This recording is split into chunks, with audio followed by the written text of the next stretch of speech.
A začnemo. Pa dajmo.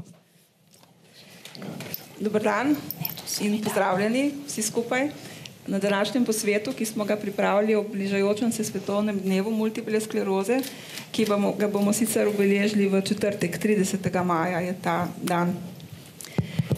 Multipla skleroza je bolezen, ki lahko človeku dobesedno čez noč in popolnoma spremeni življenje. Ta kronična avtoimunska vnetna bolezen namreč prizadene osrednji živčni sistem, torej možgane, hrbtenačo in vidni živec. Kot me je opozorila dr. Horvat Ledinek, je multipla skleroza bolezen tisočerih obrazov, zato ker so težave bolnikov zelo raznolike, zelo številčne, naprimer občutek mravljinčenja, otopelosti telesa, motnje koordinacije, poslabšanje mišične moči, pešanje vida, težave z mokrenjem. Zdaj sem jih res samo nekaj naštela, več o njih v nadaljevanju. In ti prvi znaki bolezni se lahko pojavijo že dolgo pred postavitvijo diagnoze. Je pa običajno tako, da oboleli sicer zaznajo spremembe delovanja svojega telesa, vendar ti simptomi lahko izzvenijo in jih pogosto pripisujejo kakšnim drugim vzrokom, pa tudi dostikrat mine kar nekaj časa, preden se ponovno pojavijo. In tako lahko od prvih simptomov do postavitve diagnoze mine tudi več let, čeprav je pa res, da se ta čas vztrajno krajša, kot bomo povedali v nadaljevanju, kar je ključnega pomena. Zato, ker zgodnje zdravljenje pri multipli sklerozi pozitivno vpliva na nadaljnji razvoj bolezni. Zamujenega časa pri zdravljenju pa v nadaljevanju ni več mogoče nadoknaditi. Multiplo sklerozo in njeno obvladovanje nam bodo danes strokovno osvetlili trije nevrologi iz 3 slovenskih bolnišnic. Dr. Alenka Horvat Ledinek, specialistka nevrologije, vodja Centra za multiplo sklerozo na Nevrološki kliniki UKC Ljubljana. Jožef Magdič, nevrolog iz oddelka za nevrološke bolezni UKC Maribor. In asistentka Lina Savšek, nevrologinja iz Centra za multiplo sklerozo nevrološkega oddelka Splošne bolnišnice Celje. Pozdravljeni. Dr. Horvat Ledinek, kaj je pravzaprav multipla skleroza in zakaj do nje sploh pride? Vem, da vzroka v bistvu ne poznamo, me pa zanima, če smo kaj bliže odkritju. Danes smo že slišali, da gre to za kronično vnetno avtoimunsko bolezen, je pa tudi degenerativna bolezen, za katero najpogosteje zbolijo ljudje med 20 in 40 letom starosti. Kljub številnim raziskavam ostaja vzrok za bolezen še vedno velika neznanka, poznamo pa nekatere dejavnike, ki prispevajo k večji obolevnosti za multiplo sklerozo in med njimi velja omeniti genetske dejavnike, pa zemljepisne širine, preseljevanje, spol, starost, rasa, pa navsezadnje tudi okužbe z virusi v fazi odraščanja. Multipla skleroza je genetsko zelo sila kompleksna bolezen, vendar to genetsko komponento bolezenskega procesa in tveganja najlažje razložimo z pojavnostjo multiple skleroze znotraj sorodnikov, tako da v družinah z multiplo sklerozo je tveganje 10-krat večje v primerjavi z ostalo populacijo oziroma z ostalim prebivalcem. Znano pa je tudi, da dvojajčni dvojčki zbolijo v 2%, enojajčni pa v kar 20 do 30%. Omenili smo, da število primerov, torej incidenca in prevalenca narašča z oddaljenostjo od ekvatorja. Velja pa tudi poudariti, da če se preselimo pred 15 letom starosti, prevzamemo tveganje novega okolja za obolevnost z multiplo sklerozo. Pogosteje zbolijo moški kot ženske. Razmerje je skoraj 4:1, zelo redko zbolijo črnci in Azijci. Ko pa so skušali poiskati povezavo med različnimi virusi in pa multiplo sklerozo, so epidemiološke raziskave še najbolj blizu okužbi in povezavi med Epstein-Barr virusom in pa multiplo sklerozo. Torej, obolevajo pogosteje ženske? Tako je. Ne moški. Tako je, ja. Približno 2/3 Približno razmerje med ženske skoraj 3-krat pogosteje zbolijo za multiplo sklerozo. Smo kaj bližje temu odkritju, kako točno poteka, kako se razvijajo ti vzroki, ki povzročijo obolenje? Bližje kot to, kar smo našteli praktično danes nismo. Bile so v preteklosti delane zelo intenzivne študije, ker so iskali različne gene, s katerimi so skušali povezati gensko komponento z nastankom multiple skleroze, vendar bližje kot že naštetim dejavnikom nismo prišli. Razumem. Kakšno je stanje v Sloveniji? Koliko je obolelih z multiplo sklerozo, koliko domnevate, da jih je? Ker niso pa vsi odkriti, če sem vas dobro razumela. Res je, v Sloveniji nimamo registra, tako da natančnega števila bolnikov za multiplo sklerozo ne poznamo, vendar sodi Slovenija v države, dežele z velikim številom bolnikov za multiplo sklerozo. In danes je nekako ocena, da imamo v Sloveniji med 3100 in 3500 bolnikov z multiplo sklerozo. Odkritih pa je in v obravnavi precej manj, ne? Zdaj, toliko je bolnikov, ki so v obravnavi, to verjetno mislite, koliko majhen delež, ne, približno 60% bolnikov jih je zdravljenih v Sloveniji, kar nas uvršča tudi v vrh med evropskimi državami. Zdaj, kako se pa ti bolniki spremljajo, pa pač različno glede na različne poteke bolezni. Ker so res zelo različne, ne? Kako sploh zdravnik postavi tudi diagnozo? Vemo, da nekega testa za multiplo sklerozo ni, ne obstaja. Specifičnega testa res ni, si pa brez dvoma pomagamo pri postavitvi diagnoze z diagnostičnimi merili, ki vključujejo tako klinične znake, simptome bolezni, najdbe na magnetno-resonančnem slikanju in pa preiskave možganske tekočine likvorja. Zato je zelo ključnega pomena dobra anamneza in skrben nevrološki pregled bolnika za multiplo sklerozo. In če vedno govorimo in rečemo, da je to bolezen, ki lahko postavimo, katere diagnozo lahko postavimo klinično, če izpolnimo merila razsoje v času in prostoru, kar pomeni, da je imel bolnik v različnih obdobjih različne težave, simptome bolezni, ob nevrološkem pregledu pa najdemo znake prizadetosti vsaj dveh sistemov oziroma dveh sprememb, ki odgovarjajo spremembam v osrednjem živčevju. Magnetno-resonančna tomografija nam je vpogled, pokaže tipične spremembe bele možganovine pri več kot 95% in pa tudi preiskava možganske tekočine likvorja pridobiva ponovno na pomenu in je bila tudi ponovno vključena v diagnostične kriterije, kjer pa iščemo specifične imunoglobuline tipa G, kjer nastanejo znotraj osrednjega živčnega sistema zaenkrat še proti neznanemu antigenu.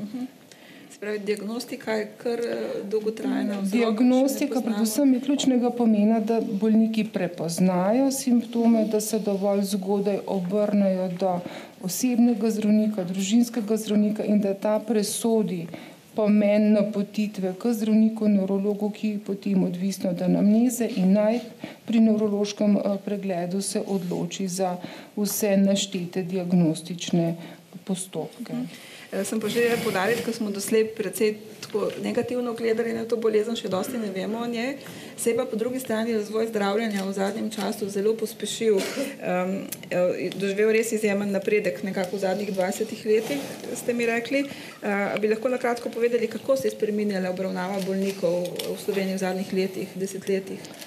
Res je, zelo velik preskok je bil, kajti leta 1995-96 smo dobili prvo zdravilo, interferon beta 1b, in to je pomenilo velik preskok v zdravljenju bolezni, kajti tako se z zgodnjim zdravljenjem lahko odložimo, kot smo danes že slišali, prehod v te napredujoče faze bolezenskega procesa, kar se pri bolniku odraža z večjo stopnjo oziroma napredovanjem invalidnosti.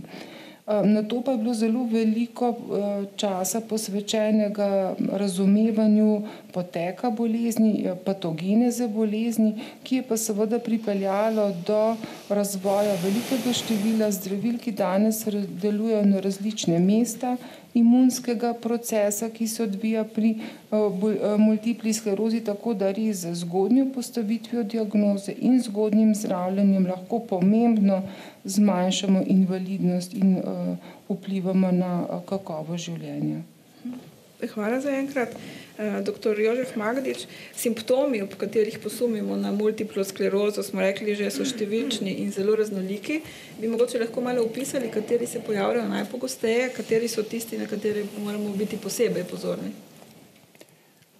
Kot je bilo prej povedano, se še vedno temelji diagnoza multiple skleroze danes na značilnem kliničnem poteku. Ta je zelo značilen lahko, se pravi, prvi vrsti v določeni starostni skupini, to so ponavadi mladi odrasli, rečemo, v starosti nekje med 20 in 40 letom, in ko se takrat zgodijo kot značilni klinični dogodki z prizadetostjo recimo vidnega sistema, vidne proge, to je bodisi zamegljen vid na eno oko, lahko seveda tudi na obe, ampak skozi čas, ne hkrati, naenkrat, lahko tudi dvojni vid, se pravi, to so simptomi glede vida samega.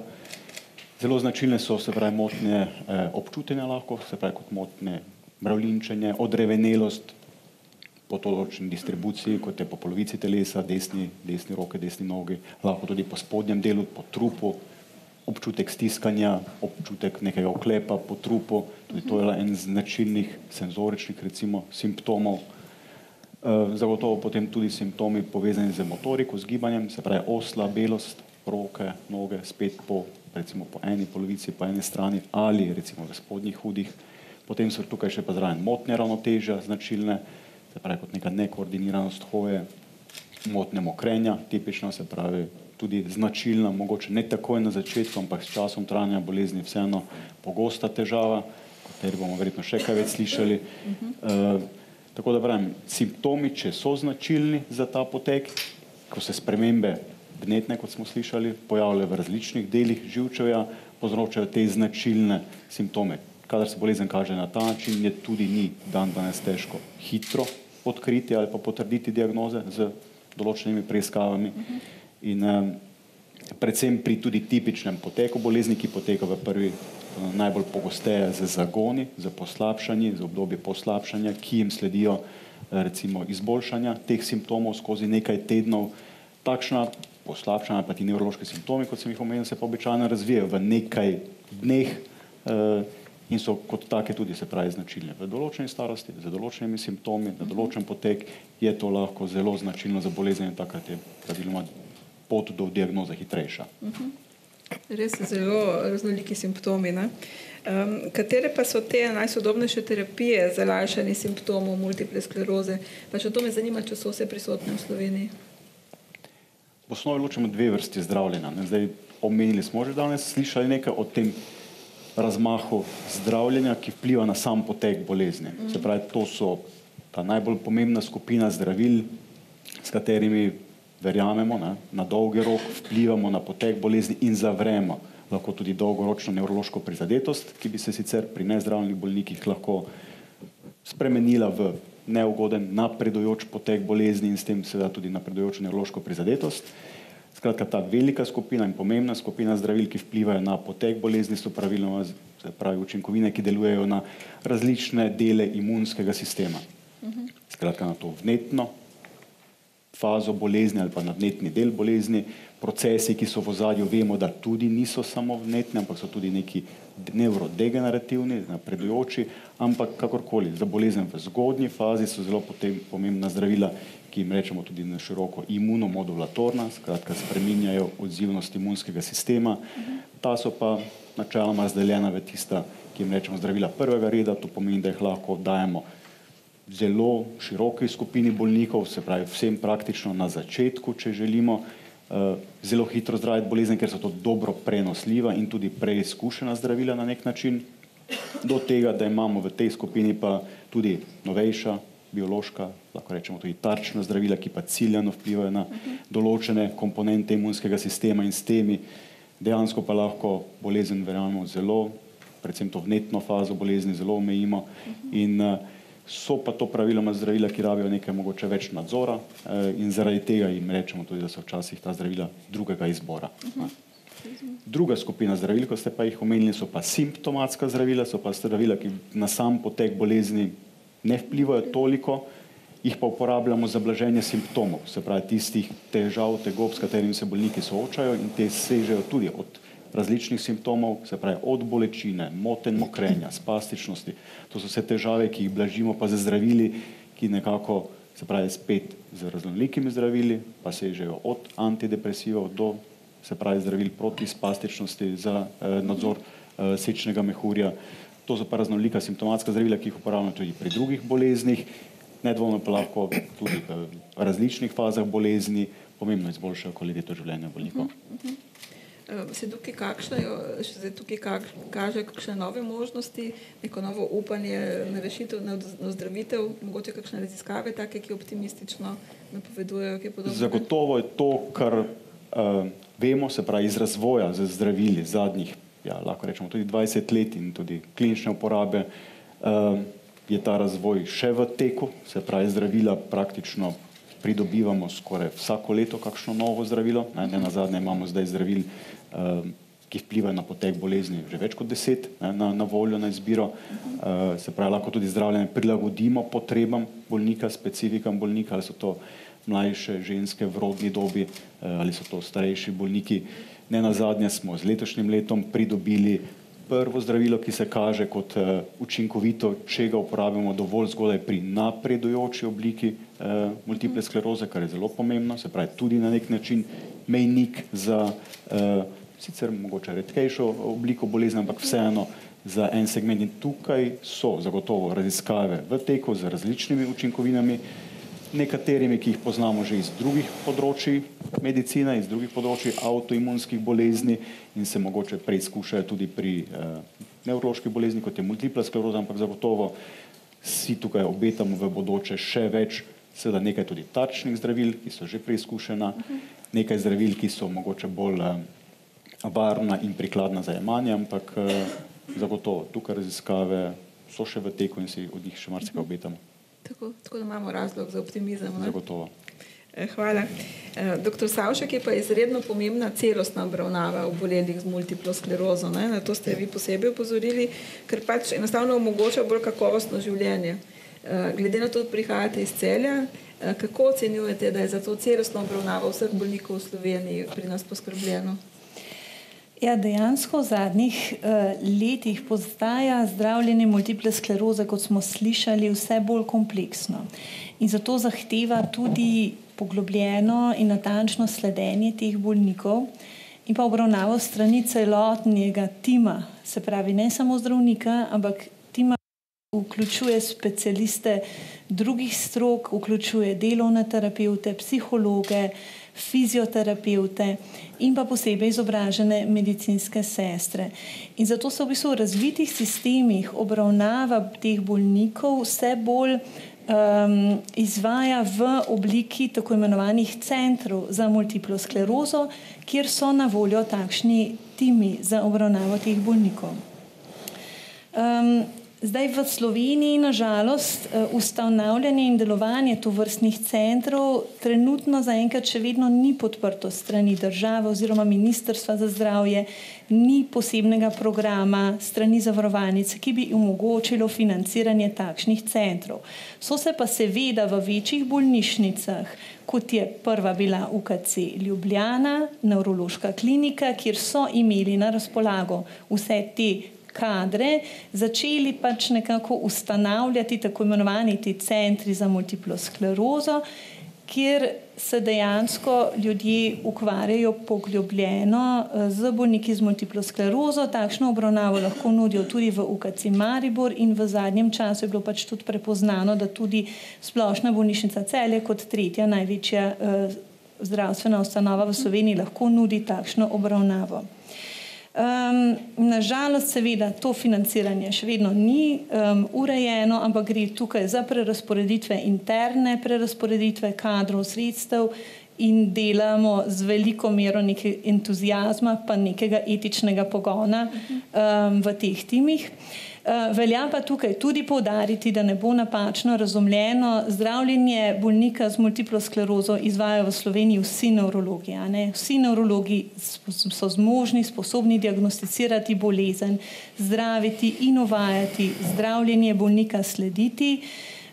Seveda pa glede na to poplavo zdravil in teh kompleksnosti obravnave je pa seveda tudi se pojavlja potreba, da imajo bolniki na voljo takšne centre, pa tudi zdravniki, ker ne nazadnje se lahko k nam obrnejo za konzultacije in pa pač za obravnave zahtevnejših bolnikov.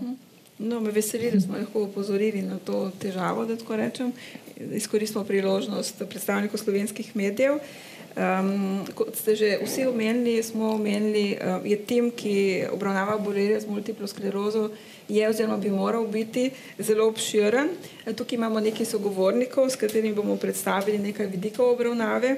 Najprej pozdravljam Anjo Udovčič-Pertot, Udovčič, sem rekla, da se ne bom zmotila. Anja Udovčič-Pertot, specialistka fizikalne in rehabilitacijske medicine z oddelka za rehabilitacijo pacientov po nezgodni poškodbi možganov z multiplo sklerozo in drugimi nevrološkimi obolenji na Univerzitetnem rehabilitacijskem inštitutu Republike Slovenije, popularno znanem kot Soča. Potem je asistentka Ingrid Plankar, psihoanalitična psihoterapeutka, ki nam bo predstavila vidik, kako pomagati obolelemu, ko se poprime z diagnozo.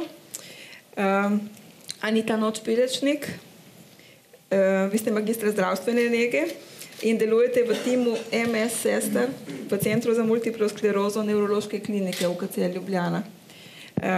In bi se obrnila kar na vas, dr. Udovčič-Pertot. Pri obravnavi obolelih za multiplo sklerozo je izredno pomembna vloga rehabilitacije, za kar poskrbite na vašem oddelku. Kako lahko vaš tim izboljša življenje obolelih za multiplo sklerozo? Ja, definitivno je rehabilitacija nekaj, kar je zelo pomembno. Mi smo neka podaljšana roka nevrologov, zelo dobro sodelujemo. Je pa, kot je dr. Savškova rekla, obravnava zelo timska. Moja vloga kot fiziatra v tem je predvsem v ambulanti triaža, se pravi dober pregled pacienta, ugotoviti, kje na vseh področjih ima težave, morda tiste, ki jih on najbolj izpostavi, pa tiste, ki jaz vem, da bi jih lahko imel. In potem na podlagi tega pregleda in tudi natančnega nevrološkega pregleda ugotovimo, ali potrebuje obravnavo, ki bi lahko potekala ambulantno, se pravi, da rab obravnavo samo nekaj terapevtov, enega, dveh, ali pa mora biti obravnava hospitalna, se pravi bolnišnična, ki pa lahko poteka v obliki, se pravi, da je bolnik stacioniran pri nas, take obravnave trajajo 3 do 4 tedne, ali pa lahko poteka tudi v obliki dnevne bolnišnice, kar je pa dostopno predvsem osebam, ki živijo blizu. K nam, moram reči, prihajajo pacienti iz cele Slovenije, tako da pogosto morajo biti obravnave hospitalne, tako da žal v zadnjih letih, glede na to, da kompleksna rehabilitacija poteka samo pri nas, je žal čakalna doba za sprejem zelo dolga. Trudimo se sicer, da paciente, ki nam predstavijo nevrologi, vzamemo takoj po zaključeni hospitalizaciji pri njih. Tisti pacienti, ki pa jih ambulantno pregledam, pa lahko čakajo kar zelo dolgo. Tako da obravnava je, kot sem že rekla, timska. Vedno na oddelku so pomemben del tima medicinske sestre, tako srednje kot diplomirane, predvsem na področju odvajanja urina, blata, skrbi zase, tukaj so one zelo pomembne. Če je potrebno pri nekaterih pacientih, kjer ugotavljamo, pri multipli sklerozi ni samo uhajanje urina problem, pogosto je problem tudi to, da se celotna količina urina ne izloči iz mehurja in takrat so pacienti ogroženi za pogostejše okužbe sečil, morda tudi kasneje za okvare zgornjih sečil, tako da takrat je potrebno pacienta, če je seveda tega zmožen, naučiti intermitentnih čistih katetrizacij in to pri nas učijo diplomirane medicinske sestre. Nekateri se to zelo hitro naučijo, nekateri pa potrebujejo več časa in glede na 3-tedensko obravnavo ponavadi imamo dovolj časa, da se to naučijo. Kateri pa so še tisti kadri, tiste specializacije, ki še sestavljajo to ekipo? Vedno je v obravnavo vključen fizioterapevt, ki je zelo pomemben sprav na področju gibanja, na področju krepitve mišic, na področju izvajanja vaj za ravnotežje, pa kar je zelo pomembno, pri pacientih, kjer je gibanje brez pripomočkov nevarno, tudi predstavitev možnih pripomočkov za oporo. To so različne palice, bergle, hodulje s kolesi, brez koles, kakorkoli, in pa različne opornice, predvsem za spodnje ude, ki jim omogočajo, predvsem tistim, ki ne morejo dobro kontrolirati stopala ali pa jim koleno pri hoji uhaja nazaj, pa ni dobre kontrole, da stabilizirajo. Potrebno je vedno zelo dobro te pripomočke stestirati. Pacient mora imeti možnost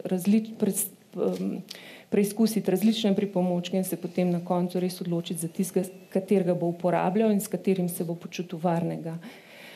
Potem je vedno vključena delovna terapija. Delovni terapevti se ukvarjajo s funkcijo roke, ki je pogosto prizadeta, spretnost, manjša moč in podobno. Hkrati pa je naloga delovnega terapevta tudi omogočiti pacientu čim večjo samostojnost v osnovnih dnevnih aktivnostih, to so oblačenje, slačenje, hranjenje in podobno. Tudi tukaj delovni terapevti pri nas so zadolženi tudi za predpis terciarnih pripomočkov za gibanje, se pravi invalidskih vozičkov, ki so lahko na ročni pogon, elektromotorni, pri tistih, ki so še hodeči, lahko se predpiše tudi električni skuter. Zelo pomembno je, da je pacient, komu pripomoček damo, s tem varen, tako da včasih kljub željam se za kakšno električno stvar tudi ne moramo odločiti. Vedno je vključen v obravnavo psiholog, predvsem na začetku bolezni, mogoče ko kognitivnih težav še ni, predvsem pomagajo pri sprejemanju bolezni, nekako pogosto se vključuje lahko tudi svojci v te obravnave, pomagajo mogoče tudi pri reševanju nekih konfliktov na delovnem mestu in tako. Zelo veliko težave tudi na začetku, kasneje pa, ko so že kognitivni problemi, pa sledi tudi kognitivna rehabilitacija, poleg ocenjevanja. Potem so pa še drugi terapevti, ki se vključujejo po potrebi, logopedinja, kadar so težave s požiranjem ali govorom, potem socialna delavka, potem recimo dietetik. Zelo pogosto se pacienti odločajo za neke določene diete. Zdaj, po mojem vedenju nobena ni prav zares dokazana, tako da se trudimo razložiti predvsem pomen normalne zdrave prehrane. Na inštitutu imamo tudi internistko, ki se vključuje. Moram reči, da mi je vedno tudi dr. Horvatova na voljo za kakršnekoli informacije, ki jih imamo s skupnimi pacienti. Tudi kakšni drugi specialisti, urologi in tako. Respiratorne fizioterapevtke včasih pri težavah z dihanjem, pri tistih, ki imajo težave s požiranjem, se lahko pojavijo. Tako da kar širok tim. Ja, kar širok tim, ja. Gospa Noč Pilečnik oziroma sestra Anita, večkrat je bila danes že poudarjena vloga medicinskih sester in to takih z dodatnimi znanji v multipli sklerozi. Se pravi, vi delujete v timu MS sester v Ljubljani. Kje vi vidite mesto medicinskih sester pri skrbi za obolele z multiplo sklerozo? Ja, medicinske sestre, kot smo že slišali, so del tima, ker za celostno obravnavo absolutno potrebujemo različne strokovnjake. Tako da medicinska sestra se dejansko v obravnavo bolnika z multiplo sklerozo vključuje od vsega začetka, od postavitve do diagnoze, tekom zdravljenja in čez celo bolnikovo življenje. Zdaj, glede na to, da vemo, da bolniki zbolevajo mladi večinoma, se lahko z njimi srečujemo celo našo poklicno kariero. Tako da to je tudi ena prednost, ker seveda z vsemi temi leti srečevanja bolnika dobro poznamo, socialno okolje, iz katerega izhaja in predvsem je pomembno, da se potem tudi en tak pristen odnos razvije med nami in med bolnikom. Tako da tukaj seveda je ena prednost, ker več, ko imamo informacij o bolniku, bolj, ko nam bolnik zaupa, lažje mu potem tudi pomagamo pri njegovih težavah. Zdaj, medicinske sestre v večji meri prevzamemo pač aplikacijo zdravil. Zdaj slišali smo, na razpolago imamo zdaj res veliko novih zdravil. V preteklosti so bila zdravila v obliki injekcij, ko smo morali pač bolnika naučiti, da se je potem doma sam apliciral injekcije. Zdaj imamo tudi zdravila, ki so v obliki infuzij, tudi peroralna, se pravi v obliki tableta, ne. Tako da pač ta del prevzamemo in v vseh teh zdravilih je pa zelo pomembno tudi to natančno spremljanje raznih laboratorijskih testov, ko bolniki potem hodijo ali bodi si k nam dodajati kri ali jo dajo pri svojem zdravniku in potem mi pač tudi spremljamo te rezultate. Hkrati ste pa namreč bolnikom tudi zelo v oporo, ker je to nek najprej šok, potem določen izziv, ne? In pomagate tudi pri spremembi življenjskega sloga? Ja, zdaj tako, seveda diagnoza take bolezni, kronične bolezni enemu mlademu bolniku lahko sesuje cel svet, ne? In sigurno je potrebna neka prilagoditev v... Z nobenim čutom nisem prenesla. Prilagoditev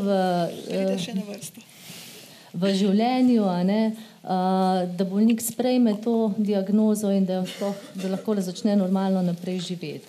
Zdaj porajajo se različna čustva od zanikanja do jeze, tako da čez vse faze sprejemanja gre bolnik, tako da takrat smo tudi mi lahko njemu v eno oporo, mu tudi povemo, da je to normalno, kar se mu dogaja, tako da takrat smo velikrat z njim. Omenili ste, pa tudi sicer smo že precej omenjali težave mokrenja. Ste mi rekli, da tukaj ste jim tudi zelo v oporo, ne, s svojim znanjem. Zdaj tako na našem centru se tudi jaz in z dr. Horvatova malo bolj poglobljeno ukvarjava z motnjami mokrenja. Zdaj te težave večinoma nastanejo z leti bolezni, lahko se pa pojavijo tudi že pri nekaterih bolnikih na začetku. Zdaj po nekaterih raziskavah po 10 letih bolezni kar 96% bolnikov ima težave z mokrenjem. Kažejo se lahko na različne načine, tako kot smo že slišali, lahko gre za ali kako inkontinenco, lahko gre tudi za nepopolno praznjenje mehurja. Zdaj, če vemo, da so to mladi ljudje, ki se soočajo z zelo neprijetnimi težavami, je to tudi ena taka tema, o kateri ne želijo govoriti, je to le ena intima. Ponavadi vemo, da te težave povezujemo z starejšimi ljudmi, a ne. Tukaj pa lahko gre res za mlade, aktivne bolnike, tako da je fajn, da jih potem tudi mi spodbudimo, da o tem spregovorijo, ker imamo pa vse nekaj stvari na voljo, ki jim lahko pomagamo. Tam pomagate, ne? Ja. Doktor Savšek, multipla skleroza je bolezen, ki jo najpogosteje diagnosticirate ljudem, kot je rekel doktor Magdič, tam v starosti od 20 do 40 let. To je torej obdobje, ko ljudje med drugim tudi načrtujejo družino. Kakšne so za bolnike z multiplo sklerozo možnosti za starševstvo? Pomembno je vedeti, da multipla skleroza kot sama ne vpliva na rodnost in ne povečuje nobenega tveganja za naprimer spontane splave in v bistvu tu, če je nosečnost načrtovana, planirana, ne govorimo o patološki nosečnosti samo zato, ker ima bolnica multipla sklerozo. Ugotavljamo pa in tudi populacijske študije kažejo, da se bolnice za multiplo sklerozo vseeno manjkrat odločajo za starševstvo. Pomembno je, da je nosečnost pri bolnicah z multiplo sklerozo načrtovana.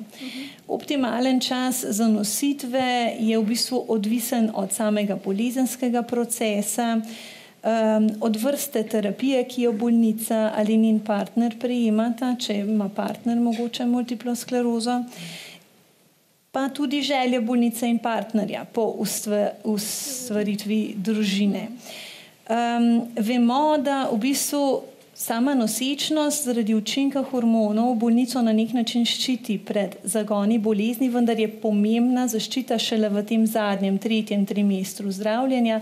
Zato je zelo dobro, da je nosečnost načrtovana, da je bolezenski proces miren, preden se bolnica odloči za zanositev, da s tem preprečimo zagone bolezni v teh prvih trimestrih nosečnosti.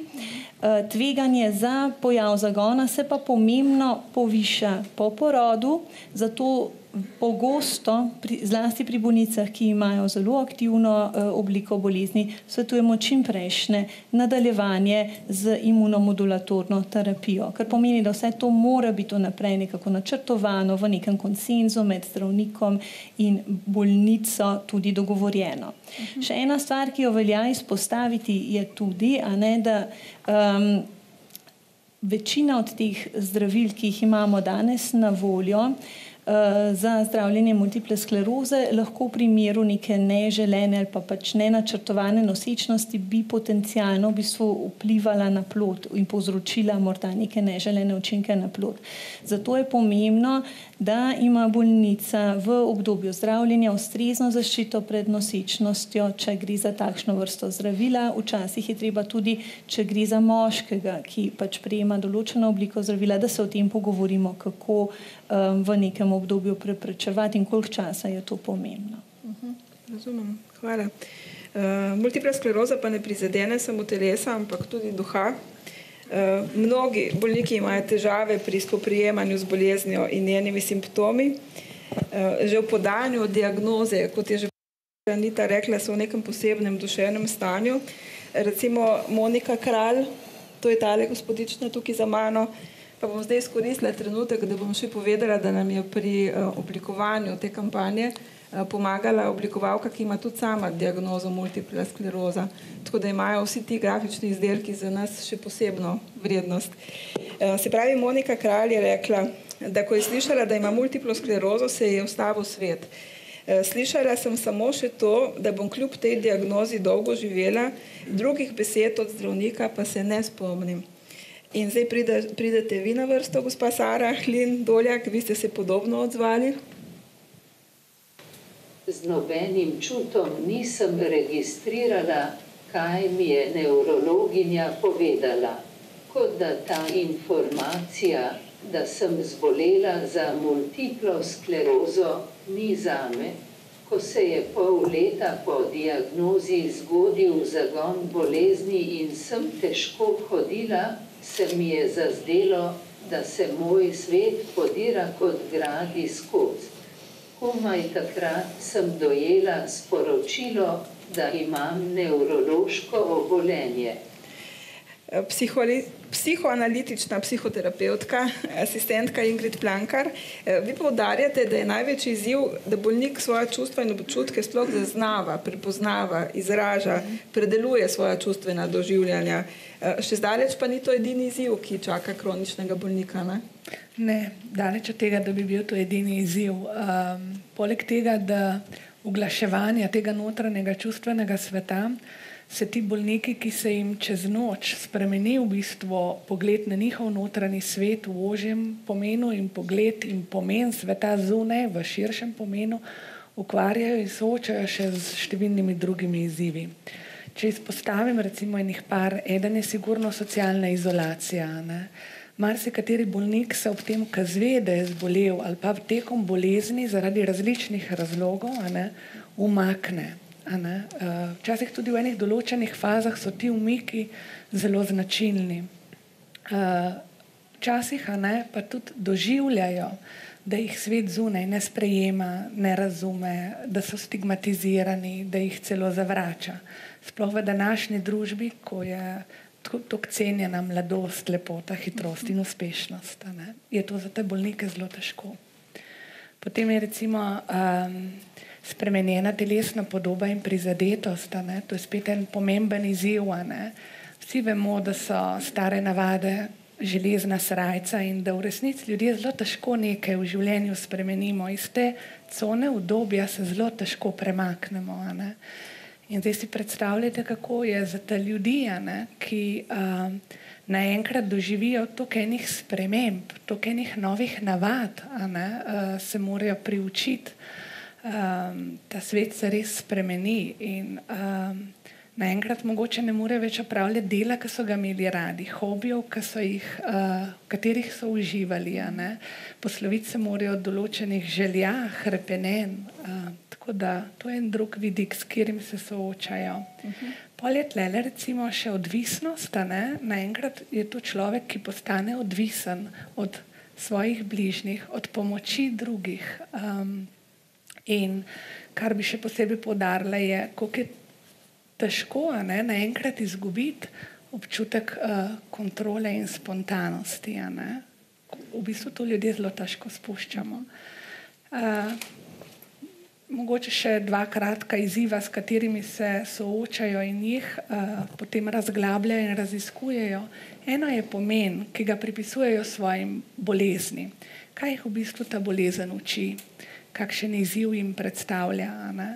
In pa eden izmed najtežjih, čeprav ga omenjam na koncu, je strah pred smrtjo. Naenkrat so jim na nek način bližje.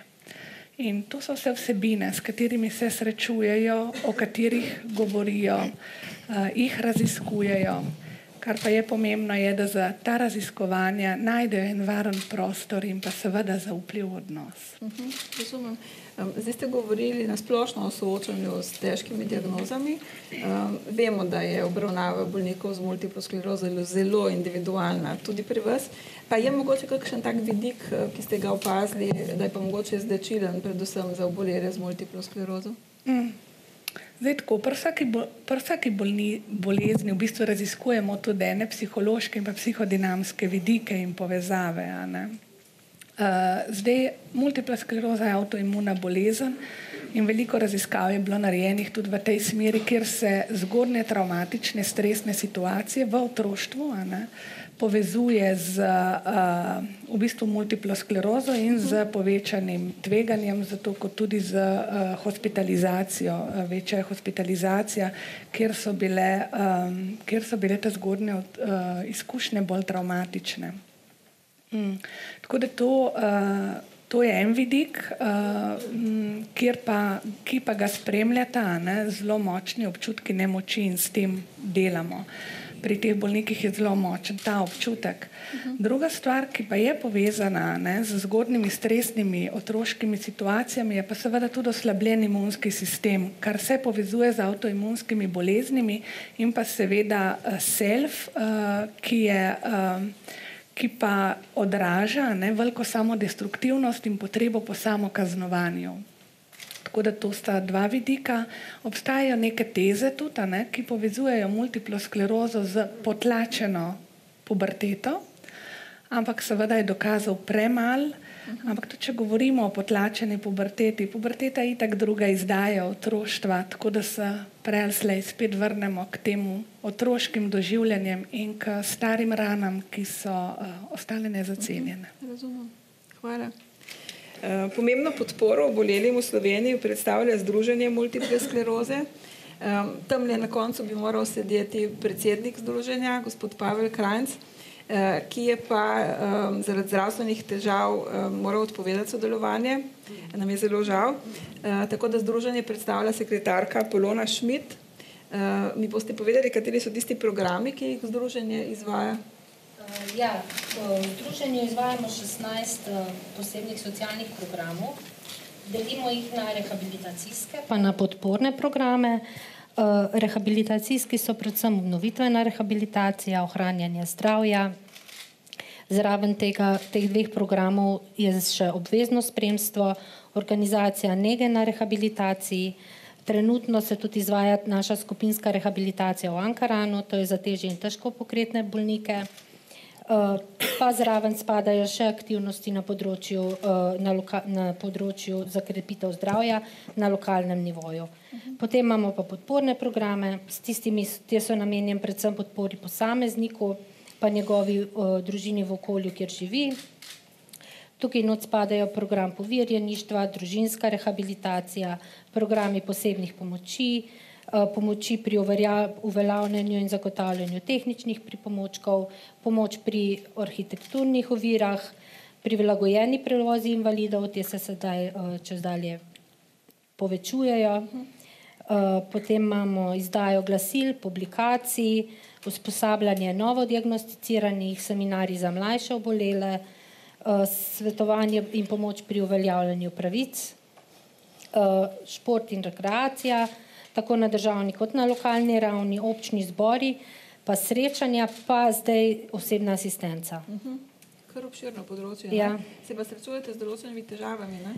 Ja, mnogi od teh posebnih socialnih programov niso vključeni v financiranje po sistematskih zakonih.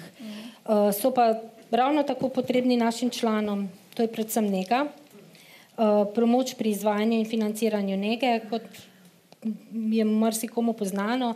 Zavod za zdravstveno zavarovanje nam vsako leto to preko javnega razpisa nameni določena sredstva za izvajanje obnovitvene rehabilitacije, ne nudi pa nege, ne financira in ne nudi nege. To moramo pač preko drugih programov sami sofinancirati. Ne sofinancira, zelo slabo financiranje je tudi rehabilitacija na lokalni ravni, pa tele dodatne rehabilitacije in razgibavanje za naše najtežje gibljive člane, kot sem prej omenila, ki se ravno kar izvaja v Ankaranu. To ni samo medicinske narave, ampak je tudi psihosocialnega značaja. S tem mislim, da predvsem te naše skupine 14 dni živijo kot ena družina v Ankaranu, se družijo, imajo pač različne terapije. Problemi so pri izvajanju izobraževanj, pri obveščanju, pri izdaji glasila, pri prilagojenih športnih aktivnostih. Te na vse naše člane delujejo tudi zelo pozitivno, ne samo za krepitev telesa, ampak tudi za učvrščevanje duha. Me veseli, da ste dobili priložnost, da ste upozorili na te težave. Na te probleme, ja. Hvala. Jaz se bom pa zdaj malo na levo stran zasukala, oziroma najprej malo nazaj, da spet pogledam tale plakat.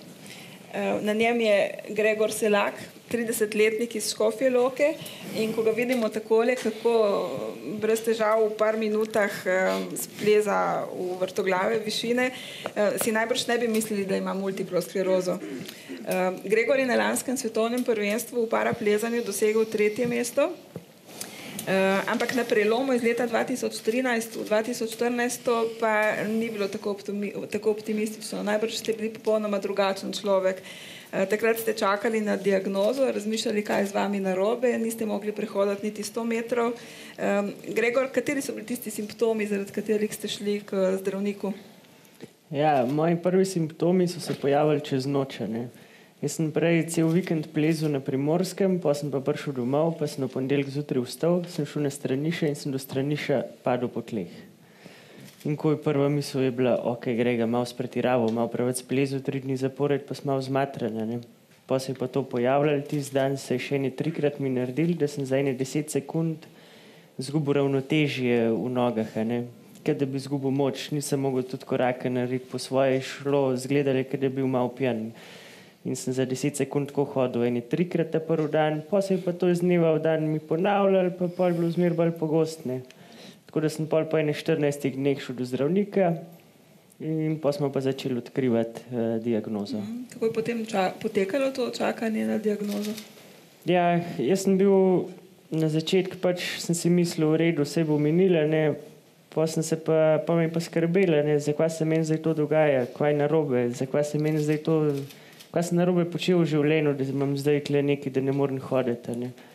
In sem hodil na različne preglede, pa so bili prvi pregledi, so bili vse v redu, ne. Dokler cajt nisem imel pregleda magnetne resonance, ne.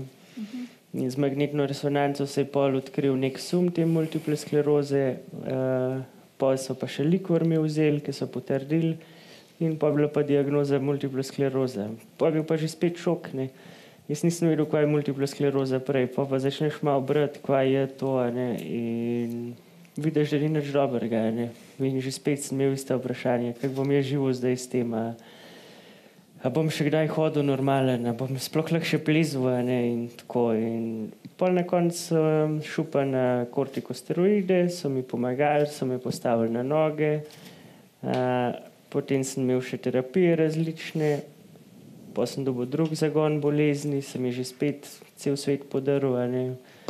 In sem šel že spet na kortikosteroide, takrat sem bil še 2 dni dol na kortikosteroidih, ker mi ni čist stanja popravili nazaj, ne.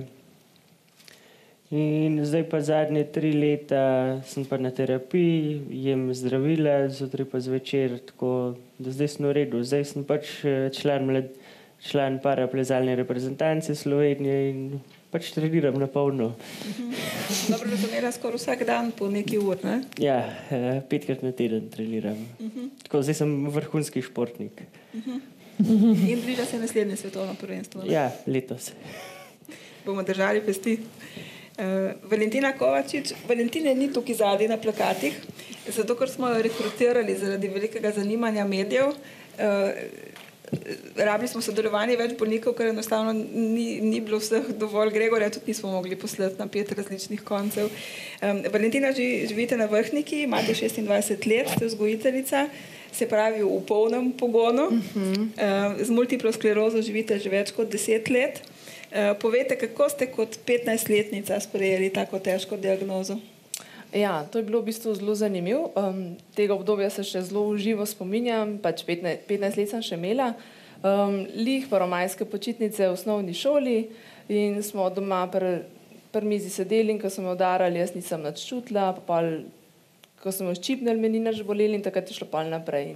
To je bilo bolj za hec, ne? Da ne bomo kakšnih porab. Ja, ne, to je bil hec od tole. Ja. Potem pa sem bila takrat v pediatrični kar 3 tedne. Meni to ni bil tak šok za te, ker takrat je v šoli se ekstremno pripravljala na NPZ teste. Ne? In meni je bilo to fino, ker mi ni bilo treba v šoli biti in se pripravljati. Ampak, ko sem zvela za diagnozo, se mi je pred očmi prikazala samo neka družinska prijateljica, ki je bila pa nepokretna.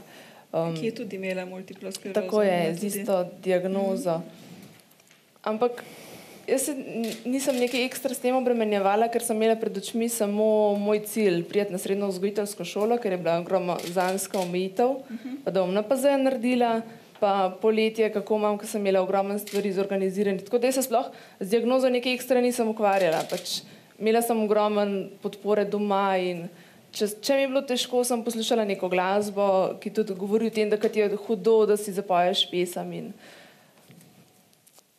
sva šla naprej. Pomagalo, ste šli naprej. Kako bi pri vas potem bolezen potekala, ste imeli več zagonov?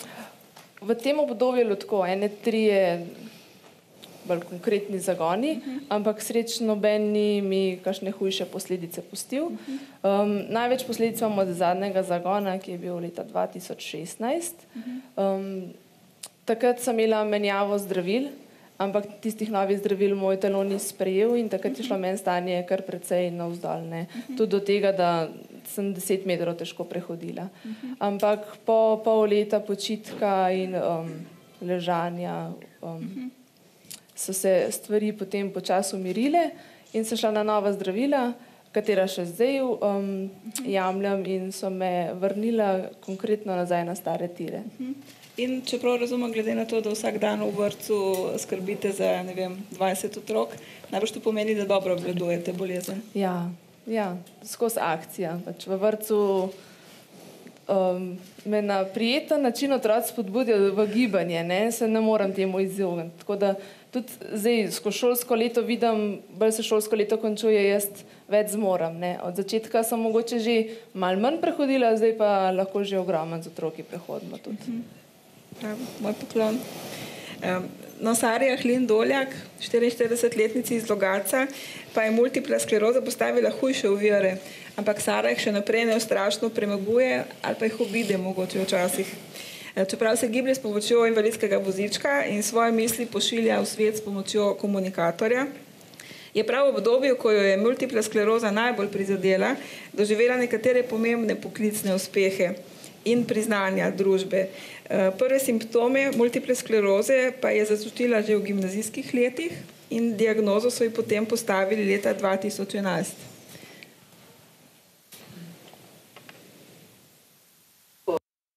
državni gimnaziji sem študirala pravo in leta 2007 postala samostojna odvetnica s pisarno v Logatcu.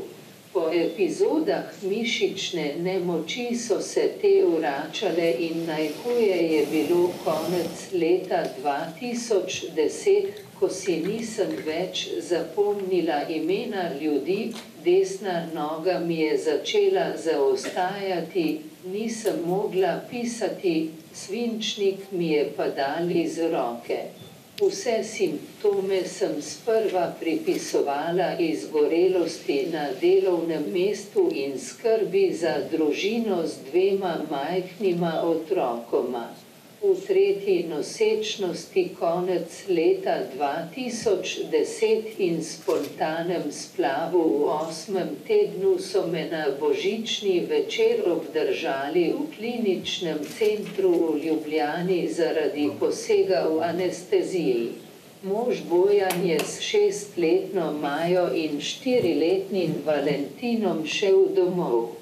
Po tej anesteziji nisem bila več ista, še mesec dni po tem posegu sem se težko spomnila imen in številk, ter me je pri hoji zanašalo v desno stran. Na Bojanovo prigovarjanje sem obiskala nevrologa in po opravljenih preiskavah aprila 2011 dobila diagnozo multipla skleroza. Hvala. Mislim, da je Sara dokaz, kako danes ob sodobnih obravnavah in podporo družbe je res mogoče kakovostno živeti s to boleznijo. Sara je namreč prav v tem obdobju, ko je bolezen najbolj prizadela, doživela nekatere pomembne poklicne uspehe in tudi priznanje družbe. V ljudeh vidim zgodbe in neodvetniške tarife, v njih želim prebuditi uvid nesmisla pravdanja. Pravo mi daje širino kot odvetnici, mediatorki, profesorici prava in nenazadnje kot ženi, mami, hčerki in prijateljici. Več kot 10 let sem si potihem želela predavati družinsko pravo in v letošnjem študijskem letu sem postala nosilka predmeta na Evropski pravni fakulteti v Ljubljani, na kateri poučujem že 11. leto. Januarja lani sem negotovo vstopila v predavalnico in takoj opazila zagnane in nasmejane študente, zato sem se v trenutku počutila na pravem mestu ob pravem času. Sprva je komunikator prebral, kdo sem in kaj poučujem. Tako sem si želela povedati drugače in več, a je naprava brala, kar je že bilo zapisano. Prvi del predavanja je bil namenjen teoriji, nadaljevanje pa je zajemalo tudi spoznanje, da je lahko vsak od nas v vlogi tožeče in tožene stranke ter sodnika. Študenti namreč pričakujejo, da pravo lahko uporabijo v vsakdanjem življenju in ne le takrat, ko preverjamo njihovo znanje. Zadnji poklicni uspeh se je zgodil letos spomladi. Med več kot 100 prijavljenimi kandidati sem bila izbrana med 20 novih mediatorjev pri okrožnem sodišču v Ljubljani. Komisije, ki je izbirala kandidate, ni motil komunikator, kakor tudi ne moti poslušalcev na raznih okroglih mizah in predavanjih ter v sodnih dvoranah. Mislim, da tudi nas ne moti. Docentka doktorica Sara Ahlin-Doljak je decembra lani sicer prejela zlato plaketo Nove univerze za izjemne zasluge pri razvijanju znanstvenega in pedagoškega ustvarjanja univerze in za krepitev njenega ugleda. Mogoče vam je znana pa tudi, ker jo je marca letos priljubljena revija Ona imenovala za Ono 365. Ne omenim, da bodo vsi trije po uradnem zaključku novinarske konference še na voljo, če boste želeli kakšne njihove izjave ali pa kakšen intervju z njimi posnet. Za konec pa bi rada vsem za temi našimi mizicami postavila vprašanje, kaj bi v Sloveniji z vašega vidika lahko še storili, da bi izboljšali obravnava bolnikov z multiplo sklerozo, da bi povsod po Sloveniji bili deležni enake obravnave. Mogoče najprej vsi trije nevrologi. Danes smo že slišali pravzaprav pomen centrov za multiplo sklerozo, ki nudijo tako celostno obravnavo bolnikov, tako da si v prvi vrsti želimo formalizacije teh centrov, kjer bi pravzaprav lahko okrepili time, vključujoč z psihologom, kajti danes vemo, da ni pomen samo v pomoč, psihoterapevtsko pomoč pri sprejemanju, ampak se bolniki srečujejo tudi z različnimi motnjami kognicije, utrudljivosti, kjer je ključnega pomena pomoč psihologa, da se okrepimo tako s pomočjo medicinskih sester in vseh drugih članov tima, ki so ključne ne samo pri prepoznavanju bolezni, temveč tudi v pomoč zdravnikom pri spremljanju cele vrste neželenih učinkov. S tem bi seveda se sprostile in tudi skrajšale čakalne dobe do zdravnikov specialistov, ki so danes pravzaprav nerazumno dolge. Razumem. Dr. Maglič, bi kaj dodali? Jaz bi tukaj mogoče dodal vseeno eno pozitivno vest, to vse, kar je. Mogoče ni bila razbrana čisto iz prvega dela predstavitve, ampak vse, kar so pri nas na voljo praktično vsa sodobna zdravljenja, ki so na voljo v Evropi, torej vsa registrirana zdravila, kar je dobra plat na nek način, se pravi, bolnikom je omogočen dostop do zdravljenja. Res pa je, da v našem zdravstvenem sistemu je več ali manj strošek zdravljenja, se pravi zdravilo samo, medtem ko strošek dela z bolniki in ta dejansko postaja vedno bolj pomemben, se pravi ta celovita timska obravnava, ki smo jo danes tukaj slišali, videli predstavljeno, je tista, ki pa bi zdaj si zaslužila tudi na nek način spodbudo do te mere, da postanejo timi ali pa centri ali pa ti strokovnjaki znotraj timov, pa to so lahko od medicinske sestre, osnovnega stika z bolnikom do različnih članov tima priznani, se pravi kot storitev, to bi na nek način res dvignilo po obravnavo, pa kakovost obravnave za te bolnike. Razumem. Dr. Savšek? Jaz se bom tu pridružila obima kolegoma, seveda je potrebno je urediti, formalizirati centre, jih urediti in tudi določiti, kaj spada v takšno obravnavo in to tudi ustrezno finančno podpreti. Ena stvar je pa še, ki pa mislim, da se navezuje pa na mojo sogovornico, tukaj na moji desni, da podpremo tudi naprej te rehabilitacijske programe, ker enostavno Univerzitetni rehabilitacijski inštitut Soča, oni ne zmorejo vsega tega. Oni imajo poplavo teh bolnikov, seveda se to rešuje z rehabilitacijami v zdraviliščih, ampak vendarle, mislim, da je tudi potrebno tudi to pot narediti do njih, da imajo ti bolniki na voljo več teh timov za pač celostno, celovito rehabilitacijsko obravnavo.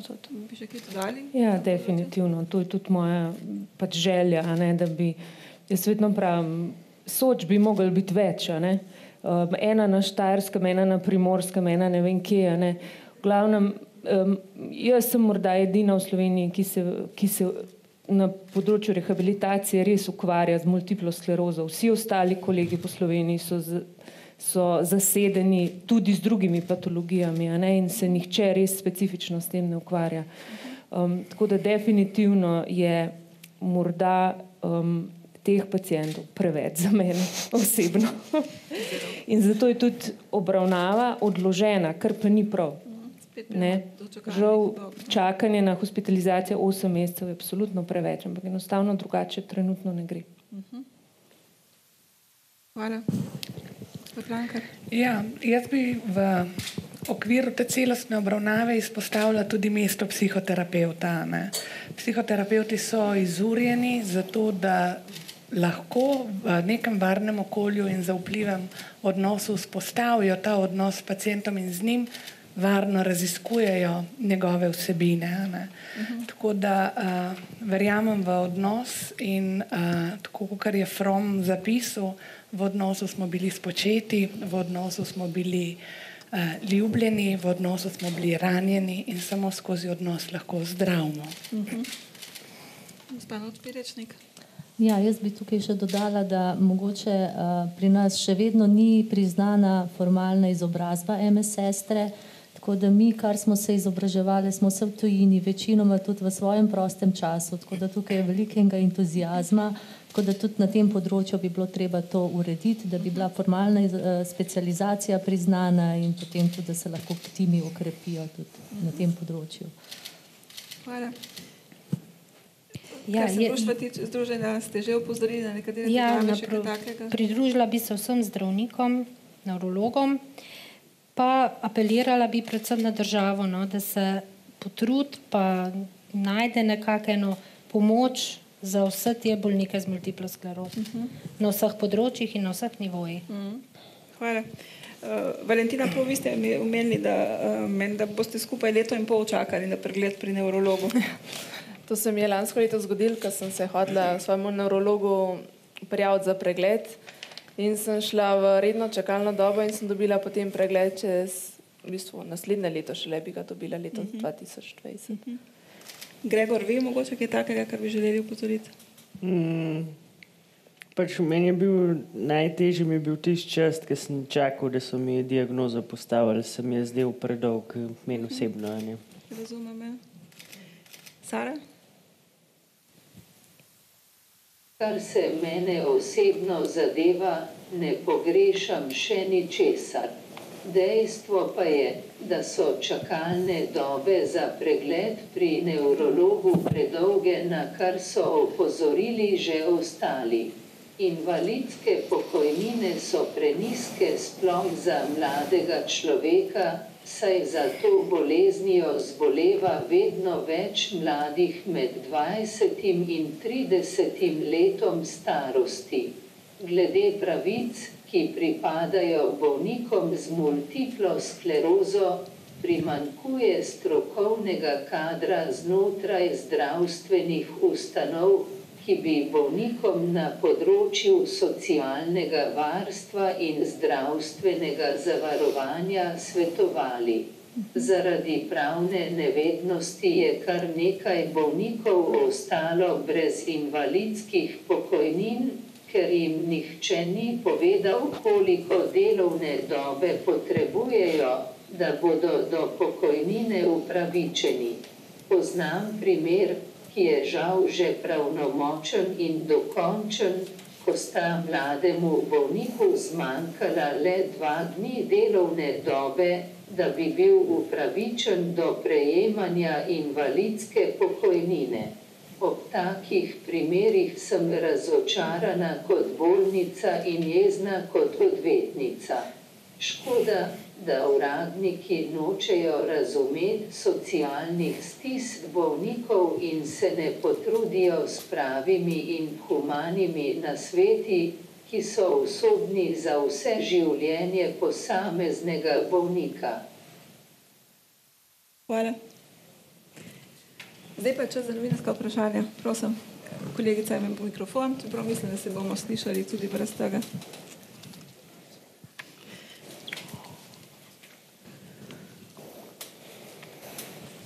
Dobro, smo bili zelo izčrpni, ne? Mislim, da lahko zaključimo, da je današnji posvet res dal veliko iztočnic o možnostih za izboljšano obravnavo za teh več kot 3000 obolelih, ki so v Sloveniji oboleli za multiplo sklerozo. Rada bi se zahvalila sogovornikom za izčrpno predstavitev, posebno obolelim, ki so morali danes svoj dan kar močno prilagoditi za potrebe tega posveta. Predvsem pa hvala vam in tudi vsem ostalim novinarjem, ki boste s pripravo medijskih objav ob Svetovnem dnevu multiple skleroze zagotovo pripomogli tako k ozaveščanju o skritih simptomih te bolezni. Saj veste, simptomi multiple skleroze so lahko očem tudi nevidni.